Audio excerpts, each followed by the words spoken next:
Hi, it's Anita again from Anita's Kitchen. So today I fancy having a pancake, but I want to use buckwheat because that's another grain that has kind of like disappeared in this modern day and age, but it's been around in Indian diets for a long time. And beetroot, because I've got loads of beetroots going in my garden and I love the color. It's full of antioxidants, vitamins. Buckwheat's got minerals, so it's such a simple dish but so nutritious. And the amazing thing is the color of the pancake when it comes out. I'll show you that later on, but first you need to do is if you're using a fresh beetroot, you need to peel it and boil it, but I've got one here already. So you can either grate it or I'm going to just grind it because I just want that smooth texture. So what you do is get your beetroot and you just blitz it for a while. So to this, I'm just going to add my buckwheat flour, a bit of oil,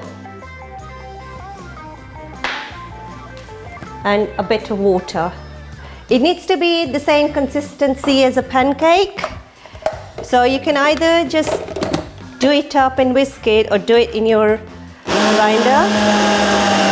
So the whole dough is going to be in a pinky color, which makes it quite nice.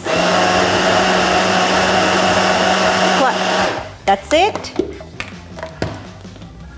So that's what I was talking about. The color of the dough is going to be like pink.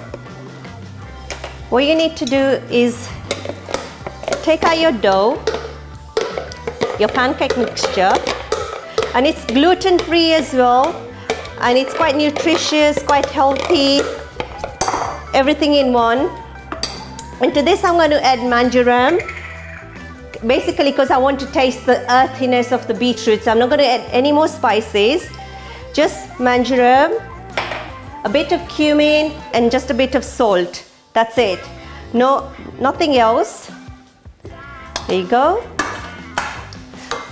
And I'm gently just going to put some water in because I want the same consistency as the pancake. I'm going to switch my pan on in the meantime so the pan can get hot. So as you see, it needs to be the same consistency as a pancake. That's ready now. So just keep on stirring it. A bit more water.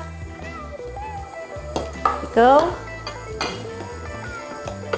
So I think this is ready now.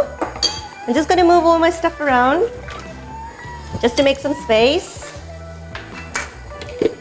And make sure you use like a non-stick pan as well because you don't want your pancake to stick as well.